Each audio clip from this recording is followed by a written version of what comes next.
Hey guys, and welcome back to Super Mario Galaxy. This is the 12th video in a row we have recorded, with breaks permitting and whatnot. It's the end of the month, we're tired, but we're still here to bring you all the banal commentary you could ask for. It's time for the final galaxy of the Secret Garden, so let's get to it. Melty Molten Galaxy. It's weird because the first time I played this game I didn't like this galaxy much, and I'm not really sure why I didn't like it much, because over subsequent playthroughs it's become one of the ones that's most memorable for me. Right off the bat, she's standard like, oh, this is a lava kind of level, but some of the visuals later on are really breathtaking. Well, yeah, there's that, but also I just like the design of the level. It's a much more satisfying fire level than any of the fire sections in Freeze Flame. Yeah, very much so. Music's great as well. You get like a little sitar thing coming in a bit. Again, going for that primal motif that I appreciate in a volcanic-like setting. Because I remember correctly, the desert and volcano areas shared similar aesthetics, which was kind of boring, honestly, but I think Galaxy does enough differently. There's nothing worse than a lukewarm fire level, you know what I'm saying? It's got to make you feel like pumped up and whatnot. You got to feel the heat. This lava's room temperature. The snowberries taste like snowberries. Well, that's actually a valid thing, though. We were talking about Dreadnought being a decent last level, but one thing I thought Dreadnought was missing was good music. Well, it was just Battle Rocks. Yeah, Melty Molten has, a really great track going for it. I mean, look at this. It's like miniature suns and whatnot. Hungry Luma will get to you, don't you worry, but this is just fantastic. You wait your turn, Luma. Everyone gets his. Now stare at the sun. All 7 of them. I don't think the tails of these fireballs can hurt you, but the big bulbous parts surely can. Yeah, and they have deceptively large hitboxes.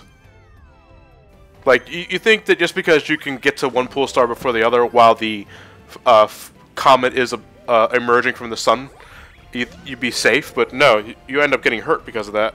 That's a trailer shot right there. It's like, they really sell the whole sun kind of thing they've got going on in this level. What is it about the texture and shading of these melted meteorites that are so mesmerizing? I don't know, because obviously the Wii doesn't have that much power to work with, but it can output some stylistic graphics. But yeah, I really like with what they went with here. They gave it a nice shine, sort of thing that's going on. That does a lot to make up for the lower texture quality. It has a very blistered look to it. Yeah, appropriate considering the motif. Ryan, mate, what do you think about Melty Molten? I think it's a good final level, mostly because of the music. Level design is pretty interesting. It's a little bit more platformy than you would think of a lava level would. But, yeah, good final level to the game. I agree. It's cool that we can, be completely unanimous on this, because I think they did this, but sort of better in the sequel, although some of the star bit grinding can get a bit repetitive when you have to bounce off walls using Rock Mario all the time. Yeah, you know what I'm talking about. Yeah, I know exactly what you're talking about. I swear this cosmic Rosaline is not there because I suck. I will say now, jumping the gun again here, but my least favorite Daredevil comment. Yeah. Absolutely hate it. I have a hell of a time getting through this section of the level without letting the lava catch up to me. And I would say you're not utilizing backflips properly. No, it's like, whenever I play through the game, it somehow it always manages to catch up to me at least once. And I wind up using the bounce of the lava to get up faster. Whatever works, man. You're just working with what the game gives you. The lava's my friend. Lava won't burn me. Not like that terrible ice. Mario secretly confirmed for Heat Miser.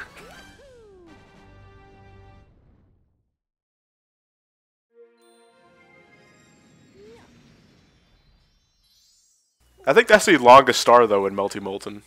Yeah, yeah. Because now the rest of the stars are being sent to, like, a exclusive planetoid that's not nearly as long. This Luma right here, this is the one that wants the most amount of star bits in the game. It's actually the only Luma that I actually have to stop and grind for. Yeah.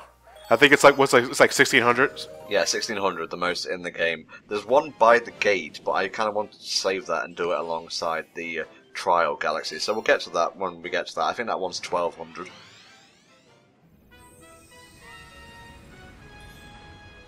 Through the meteor storm. I mean, look at that, that's just crazy. That's another section of the level that I really like. But you know, you see that really colorful platform at the top of the thing way back on the other side? Uh-huh. Like, where did that come from? It sticks out like a sore thumb. How is that part of this level? Yeah. It looks like it looks like a chunk of Toy Time that got spliced in somehow. I can kind of understand where you're coming from, yeah. Well, you would think you would have to use Fire Mario here. And, you know how the star's already activated? I went looking for a fire flower until I remembered. Also, I died a few times, and I will point out where I died exactly so you can cringe along with me.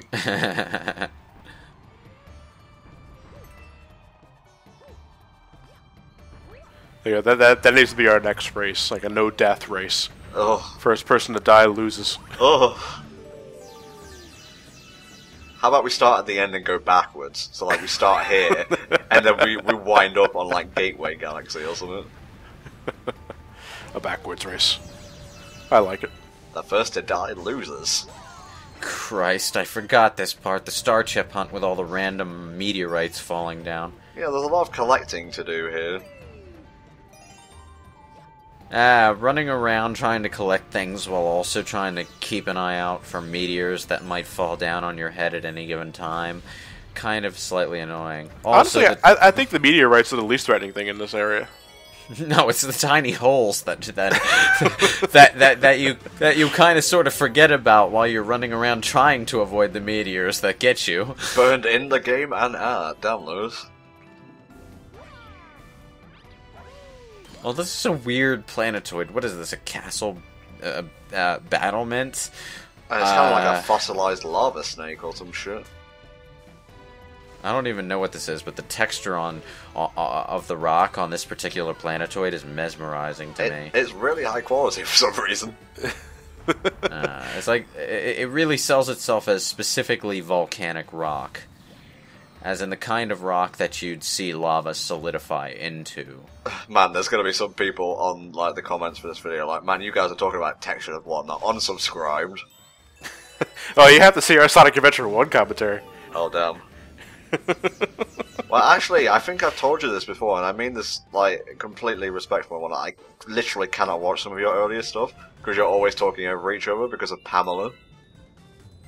Yeah. Yeah, you've been there. This guy knows. No, I'm totally with you on that. I can't watch our early stuff either. I cringe at our really old videos. This may seem very egotistical, but every time Majora's Mask comes up, I just like set aside a little bit of my ever so free time-ish schedule to watch it, and it's really good. Go watch it. Subscribe to Brain Scratch. And then realize the better of the two channels. Yeah. I died here, by the way. I didn't have enough momentum, so I slid between the big platform and this platform. I kind of wish they'd brought the ice flower back so you could ice skate through that instead of doing a random rolling ball section that's really, really short. Too bad, motion control time. Ah, well. It was still a fun little section. That would be a good alternative, yeah. I never really thought about that. Do you ever just stop and look in the background and realize we're, like, by a really big sun? There's really huge, like, stars and whatnot that we're flying across, and then there's one below us. Yeah. It's kind of weird to look at. Like, it kind of messes with your sense of logic. Well, just playing this game and assuming everything that happens in it is, like, real and you can do will mess with your sense of logic. Plumbers can't fly through space. They can't collect power stars. Lumas don't exist, except in plushie form. This is a really weird final stage boss, by the way. I'm not. It's like I get the sense they got a little bit, tiny bit lazy with these last couple bosses because they're both bosses from Good at Galaxy brought back and given a facelift. What if we took the Dino Piranha and set him on fire and put him over there? You know, I always confuse this boss with, I think it's a Daredevil mission in the second game, because I expected to have to beat this guy with only one hit point. Yeah, Boss Blitz. Yeah, Boss Blitz, that's the one, thank you, mate.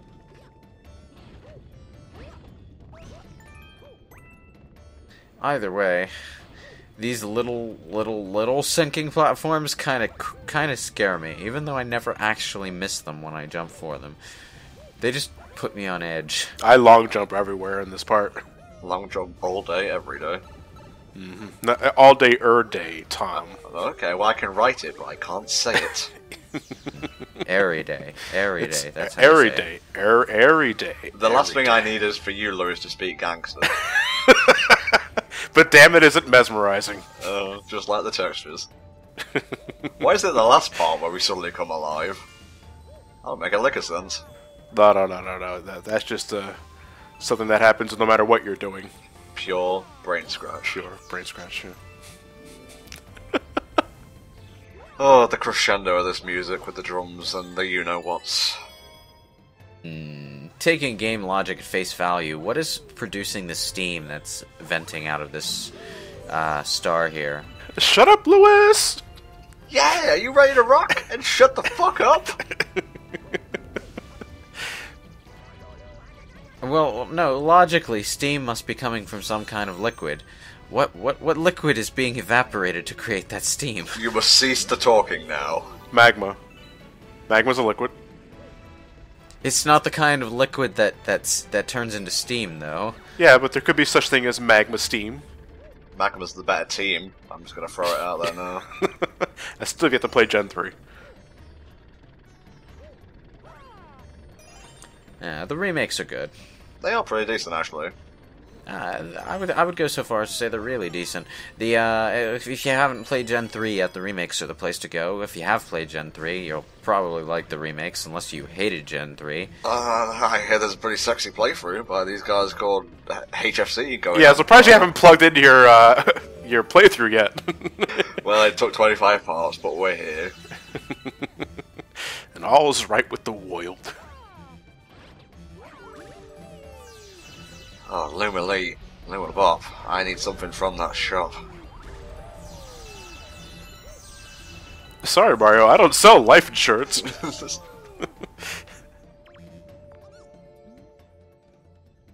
Well, you could call this a kind of life insurance.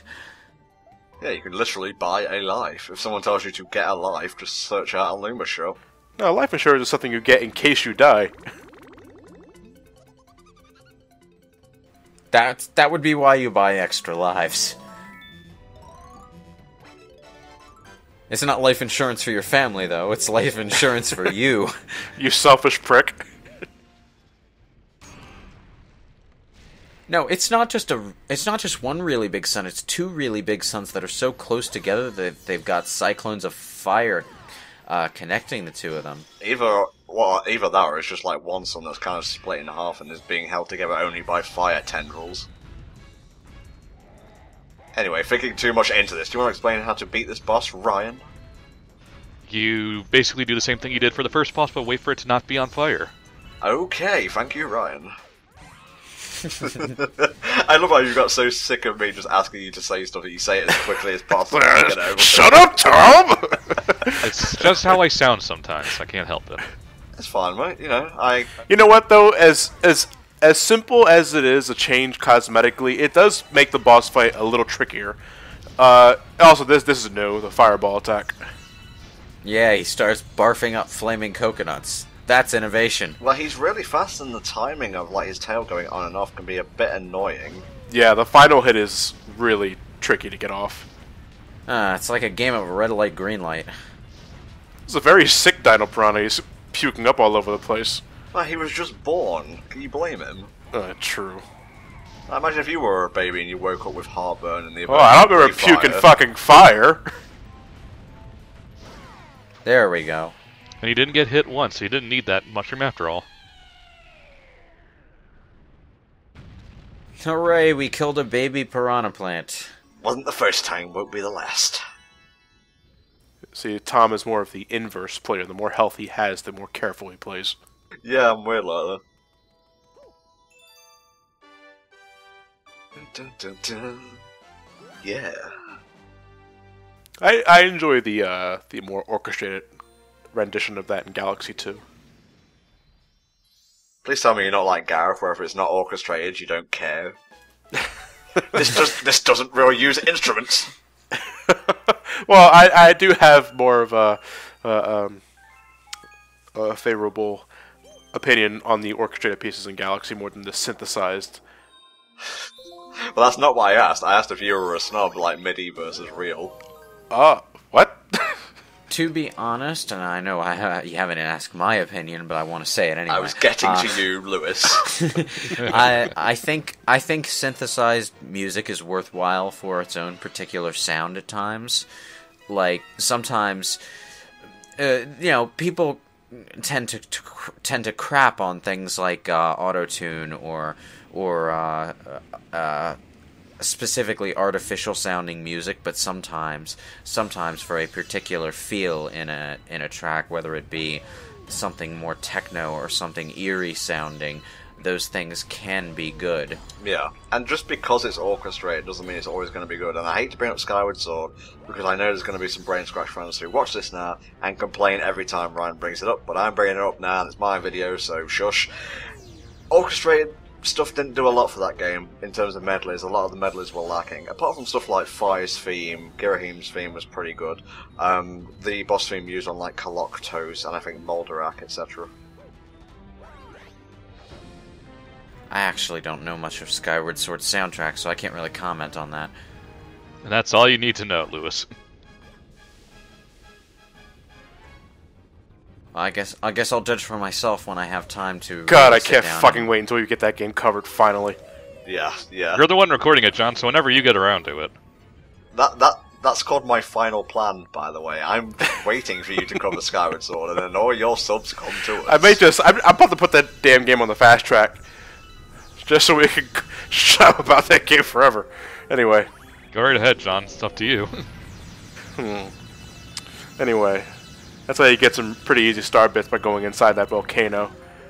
I didn't even know you could do that. It just seems like a really stupid thing to even try. Yeah, that's how we know you didn't play Mario 64 a lot. Go inside the volcano, get the star bits.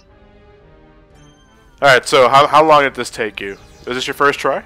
I think this was my first try. Hey, your star bit count is pretty low. But those are the only things that carry over between lives, is star bits. Well, how do you know that I didn't go outside the level and go back? Because that would be really stupid to do. Just for a clean run and whatnot. No. The launch stars don't lie, Tom. Oh, that's right. Once you've gone through a launch star, you like eternally see your trail from that launch star. Yes, the trail of shame. The trail of shame. Damn it, you took my line.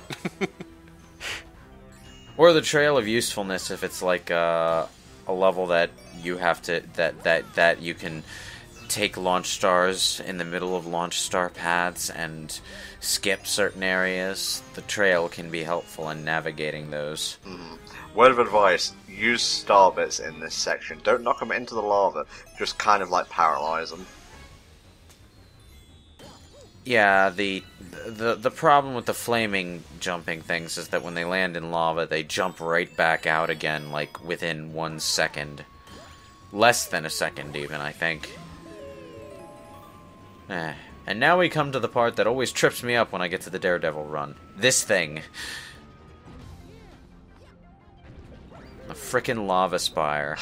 Even the lava wants you dead. Of course the lava wants me dead. It's lava. No, this goes back to your space racism. Not all lava is inherently evil. It's inherently deadly. The exact words that were forming in my mind. Yeah, you guys can see now, like, this is my... I'm not just talking to you guys, obviously, but this is my least favorite Daredevil run. There is so much shit to avoid. Hot steam, fireballs, rolling boulders that have no reason to be there. It's also one of the few Daredevil runs that's actually a full mission. This is where I usually take a hit. It's like, I'll slightly flub up the wall jump or something, and then I'll take a hit there. But once you're past that wall jump, it's actually pretty easy to go without getting hit. You're playing this pretty close to the chess. Oh, yeah. You can backflip right there to get to the Crystal Spire easier. Just thought I'd hang about there, raise the tension a little bit. Yeah. I think your mustache is trying to catch on fire, though. You got any tangents you want to spill off, Lewis? No. Good, see you next time.